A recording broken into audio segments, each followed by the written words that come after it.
Assalamualaikum warahmatullahi wabarakatuh. Salam sejahtera untuk kita semua. Perkenalkan, saya Muhammad Mi'raj Maulana, calon guru penggerak angkatan 10 dari SD Islam Asyafiyah 03 Jakarta. Alhamdulillah saya hari ini bersama dengan Ibu Laili Mahmuda, SPD. Beliau yang hari ini akan menemani saya dalam melakukan percakapan pra-observasi. Baik Ibu, Assalamualaikum. Waalaikumsalam Bapak. Bagaimana kabarnya Ibu? Alhamdulillah baik. Baik Ibu, izin saya hari ini akan melakukan percakapan pra-observasi. Tujuannya adalah untuk melakukan proses supervisi kepada Ibu di kelas nanti, yaitu tujuannya untuk mengetahui dan juga mengevaluasi jalannya pembelajaran yang akan Ibu lakukan di dalam kelas. Sebelum saya melakukan itu, saya akan melakukan beberapa pertanyaan kepada Ibu. Salah satunya adalah kira-kira tujuan pembelajaran apa yang akan Ibu capai dalam pembelajaran di kelas nanti? Oke, karena sekarang sudah masuk materi sistem rangka tubuh, sistem rangka alat gerak tubuh, maka tujuan pembelajarannya yaitu yang pertama, peserta didik mampu mengidentifikasi organ tubuh yang berkaitan dengan sistem gerak. Yang kedua, menjelaskan cara tubuh dapat bergerak. Yang ketiga, mengenal sistem saraf yang mengendalikan kerja tubuh. Dan yang terakhir itu ada menjelaskan gangguan apa saja dan cara menjaga kesehatan sistem gerak tubuh dalam kehidupan sehari-hari. Baik, berarti yang akan dicapai itu tujuannya adalah dalam pembelajaran IPAS ya Bu ya. Kemudian bagaimana dengan area pengembangan yang akan Ibu capai atau Ibu lakukan? Oke, pada pembelajaran kali ini semua itu berpusat pada siswa ya Pak. Dimana nanti saya akan menggunakan metode PBL, Problem Based Learning. Di situ nanti siswa dibagi menjadi beberapa kelompok untuk menyelesaikan tugas yang akan saya berikan. Baik, dari hasil observasi adalah bagian aspek pengetahuan dan juga aspek keterampilan pada siswa ya Bu ya. Jadi nanti siswa dibagi beberapa kelompok ya Bu. Betul. Lalu bagaimana rancangan pembelajaran yang akan Ibu terapkan di dalam kelas? Mungkin dari strategi pembelajaran atau model pembelajaran yang akan Ibu sampaikan nanti kepada para peserta didik. Oke, karena berpusat pada siswa, maka di sini saya akan menggunakan metode pembelajaran berdiferensiasi. Ya, dibagi menjadi 3 tahap. Yang pertama konten, itu saya menjelaskan materi dulu. Lalu nantinya ada proses, siswa dibagi menjadi beberapa kelompok untuk menyelesaikan tugasnya. Dan yang terakhir ada produknya, itu nanti siswa dapat menjelaskan hasil dari pengerjaan tugasnya. Luar biasa, berarti pembelajaran yang berdiferensiasi ya Bu ya. Yaitu berdiferensiasi konten, proses, dan produk, itu luar biasa. Lalu bagaimana dengan media pembelajaran yang akan Ibu gunakan nanti di dalam kelas? Oke, saya menyiapkan media. Yang pertama, saya mau ngeprint nih Pak, ngeprint beberapa gambar yang akan disusun oleh siswa. Itu diselesaikan secara berkelompok gitu. Puzzle gambar ya, nanti gambar. bisa digunakan ya. Iya, betul. Terus kemudian selain itu medianya apa lagi Bu tadi? Saya menjelaskan materi. Sebelumnya saya menyiapkan materi dalam bentuk PowerPoint. Jelaskan kepada siswa. Tampilkan gambar-gambar rangka tubuh manusia. Berarti medianya banyak ya Bu ya, ada bentuk gambar ya, poster yang nanti akan digunakan oleh siswa untuk disusun ya. Kemudian ada presentasi atau PPT juga ya, PowerPoint. Kemudian kira-kira kapan Ibu melakukan kegiatan pembelajaran tersebut dan di kelas berapa, dan saya bisa ikut melakukan observasi di kelas Ibu jam berapa kira-kira? Oke, itu dilaksanakan nanti pada hari Kamis jam ke-3 dan ke-4 di kelas saya, di kelas 6A. Baik, nanti saya akan datang ke kelas Ibu melakukan supervisi kelas. Saya di sana akan melihat dan juga mencatat apa saja yang terjadi di dalam kelas ya Bu ya. Iya. Nah, nanti setelah saya melakukan kegiatan observasi di pembelajaran Ibu di dalam kelas, nanti juga akan ada pasca observasi. Pasca observasi itu nanti saya akan bertanya bagaimana kira-kira hasil dari observasi yang saya lakukan. Nah, kemudian setelah kita melakukan praobservasi ini Bu, perasaan Ibu bagaimana? Oh, tentunya nanti saya akan lebih bersiap ya Pak untuk menyiapkan kondisi kelas dan lebih percaya diri lagi dalam menerangkan materi yang akan diajarkan. Berarti menambah percaya diri ya Bu ya, dan kesiapan ketika nanti Ibu melakukan pembelajaran di kelas. Itu saja luar biasa. Mudah-mudahan nanti saya bisa masuk ke kelas melakukan observasi dan pembelajaran itu dapat berhasil dengan baik ya Bu ya. Baik, terima kasih Ibu Laili Mahmuda dari kelas 6. Itu saja dari saya percakapan praobservasi dengan Ibu Laili Mahmuda. Dari saya cukup sekian. Wassalamualaikum warahmatullahi wabarakatuh. Waalaikumsalam warahmatullahi wabarakatuh.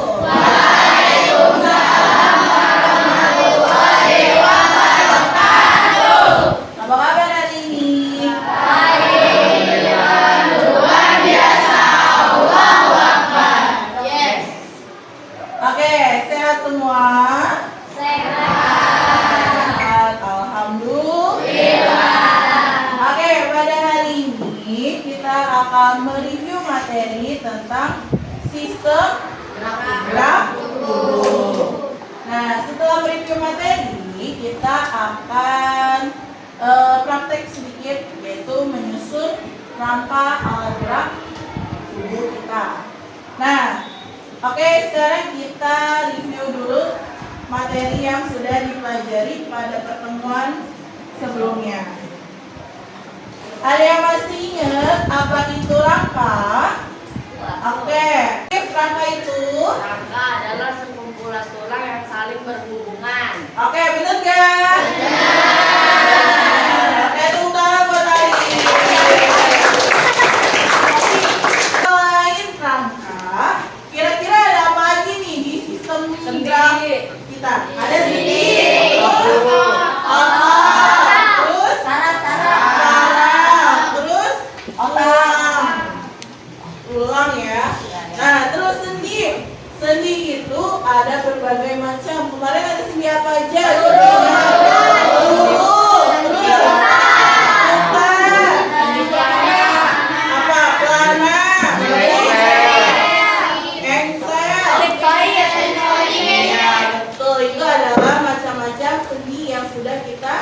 Pelajari.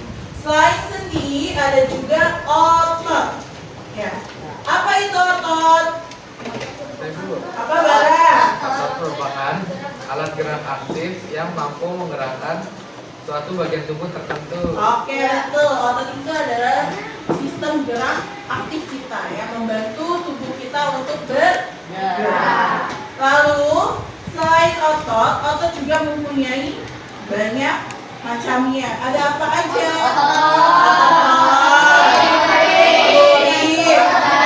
Jantung. Terus? Ada 3, lurik, polos, dan jantung. Kalau jantung berarti letaknya ada di mana? Jantung. Ada di jantung. Kalau polos?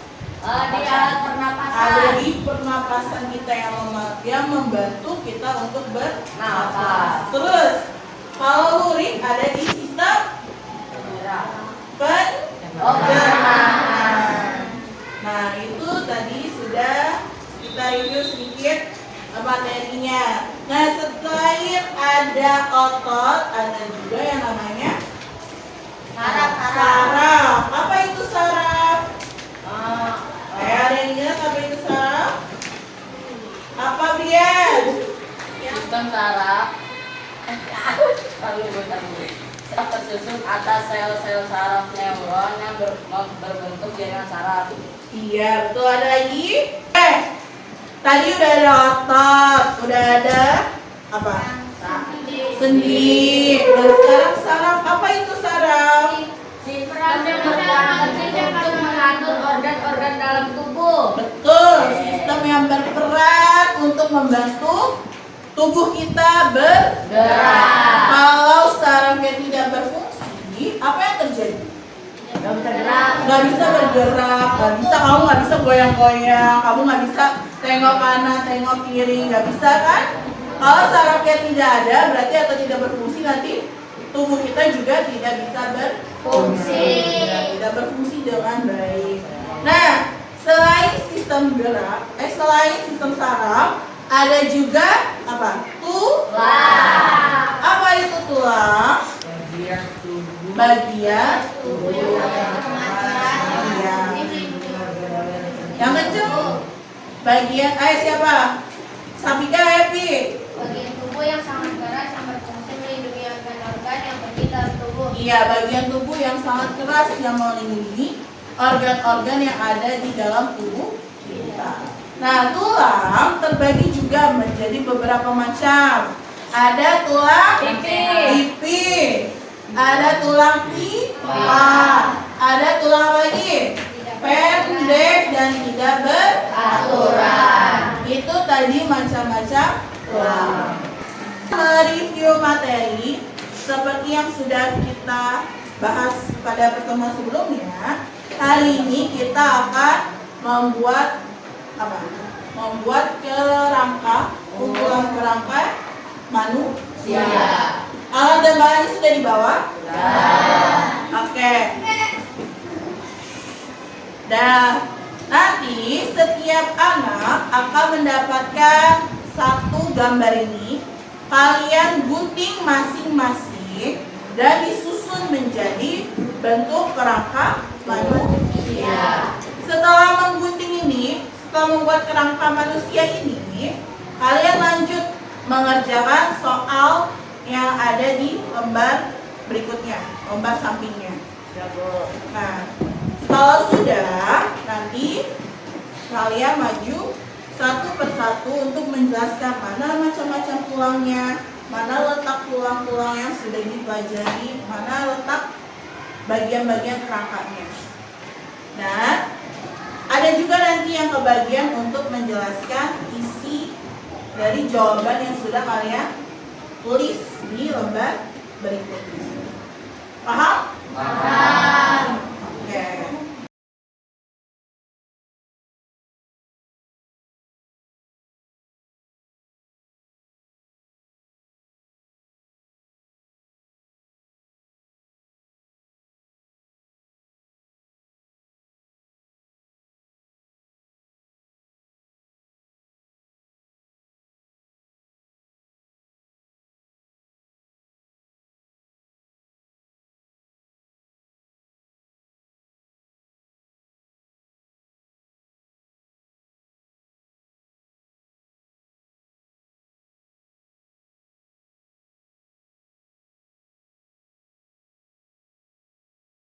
Sebutkan bagian tulangnya, tulang kepala.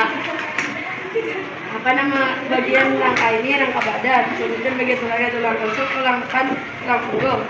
Apa nama bagian rangka ini? Rangka tangan dan kaki. Sebutkan bagian tulang anggota gerak, tulang tangan dan kaki. Ini ada yang namanya tulang rangka kepala atau tengkorak. Di bagian rangka kepala atau tengkorak ini terdapat tulang pipi, tulang dahi, tulang rahang, tulang hidung dan tulang kepala.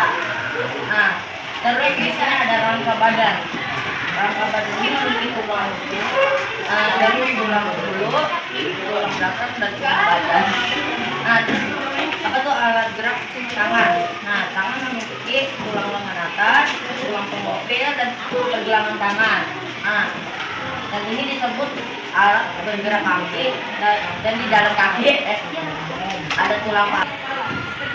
Tulang dahi, tulang pipi, hidung, tulang atas dan bawah. Rangka bagian ini terdiri dari tulang belakang, tulang dada, tulang sumber, tulang punggung dan tulang bahu. Bagian dari tangan dan kaki. Tangan terdiri atas tulang lengan, tulang punggung dan pergelangan. Kaki terdiri atas tulang mulut, paha dan kepala. Terima kasih. Wassalamualaikum. Pertama-tama di sini adalah rangka kepala atau tulang kepala, dan ini adalah rangka badan, dan ini adalah rangka anggota gerak atas. Ini adalah rangka anggota gerak bawah. Sekian, terima kasih dari saya. Wassalamualaikum warahmatullahi wabarakatuh. Assalamualaikum warahmatullahi wabarakatuh. Perkenalkan, saya Muhammad Mi'raj Maulana, calon guru penggerak angkatan 10 dari SD Islam Asy-Syafi'iyah. Alhamdulillah saya di sini ditemani oleh rekan sejawat saya yaitu Ibu Laili Mahmuda SPD sebagai guru kelas 6. Kemudian saya juga didampingi oleh pengajar praktik Ibu Masito. Mudah-mudahan Ibu Laili dan Ibu Masito dalam keadaan sehat walafiat. Baik, di sini saya akan melakukan percakapan pasca observasi, di mana ini menjadi refleksi untuk pembelajaran di kelas yang kemarin saya sudah lakukan observasi di kelas Ibu Laili agar pembelajaran lebih baik lagi ke depannya ya Bu ya. Baik, sebelumnya Assalamualaikum warahmatullahi wabarakatuh Bu Laili. Waalaikumsalam warahmatullahi wabarakatuh. Apa kabarnya hari ini? Alhamdulillah baik Bapak. Baik, sebelumnya saya ingin menanyakan beberapa pertanyaan ya Bu ya. Bagaimana tujuan yang telah Ibu capai pada saat observasi kemarin saya observasi, apakah tujuan yang Ibu lakukan sudah tercapai dalam pembelajaran? Oke, kemarin tujuan pembelajaran saya itu kan ada beberapa ya Pak. Baik. Ya, yang pertama kemarin itu ada mengidentifikasi organ tubuh yang berkaitan sistem gerak. Yang kedua ada juga menjelaskan cara tubuh dapat bergerak. Yang ketiga mengenal sistem saraf yang mengendalikan tubuh. Dan yang keempat adalah menjelaskan gangguan dan cara menjaga kesehatan sistem gerak tubuh. Nah, kemarin sudah dipelajari, alhamdulillah tujuan-tujuan tersebut sudah tercapai di pembelajaran IPAS di kelas saya. Alhamdulillah baik, berarti tujuan yang Ibu lakukan di kelas Ibu alhamdulillah sudah tercapai dengan baik ya Bu. Iya. Baik, kemudian strategi yang Ibu lakukan. Kira-kira kemarin strateginya apa ya Bu ya? Kemarin kita menggunakan pembelajaran PBL ya. Nah, alhamdulillah strategi dalam pembelajaran tersebut sudah cukup baik terlaksana di kelas saya. Baik, pembelajaran problem based learning ya Bu ya. Iya. Ibu, dari pembelajaran yang Ibu lakukan, kira-kira ada kendala nggak atau tantangan yang Ibu hadapi ketika Ibu melakukan pembelajaran di dalam kelas? Oke, kemarin dalam pembelajaran itu kan dibagi menjadi beberapa tahap ya Pak. Yang pertama saya menjelaskan materi dulu. Pada saat menjelaskan materi sih nggak ada kendala, mudah anak-anak bisa mengikuti dengan baik. Terus yang kedua pada saat proses praktik, mereka membuat kerangka tubuh manusia. Nah mungkin di situ ada kendalanya Pak. Dimana ya ada anak-anak yang bercanda, ada juga saat mengerjakan yang saat bercanda mereka akhirnya jadi kelewat keguntingnya, ada juga yang tiba-tiba kertasnya sobek kayak gitu Pak. Jadi pada saat menyusun kerangka itu, pada saat menggunting anak-anak tidak fokus ya Bu Iya, ya. betul. Sehingga ada beberapa kendala ketika anak-anak itu menggunting bagian dari kerangka tubuh tersebut ya Bu. Kemudian untuk menghadapi kendala tersebut apa yang Ibu lakukan? Oke, yang pertama pasti saya punya beberapa sisaan kertas, menyiapkan sisaan kertas gitu. Kerangka tubuh itu ya Bu ya. Jadi biar mereka kalau memang sebelumnya sudah disiapkan, kalau misalkan ada yang kegunting yang lewat lah atau yang sobek, jadi sudah disiapkan, jadi bisa langsung menggantinya kembali. Baik, kemudian rencana ke depan Ibu dari hasil pembelajaran yang Ibu lakukan ini ke depannya bagaimana Bu?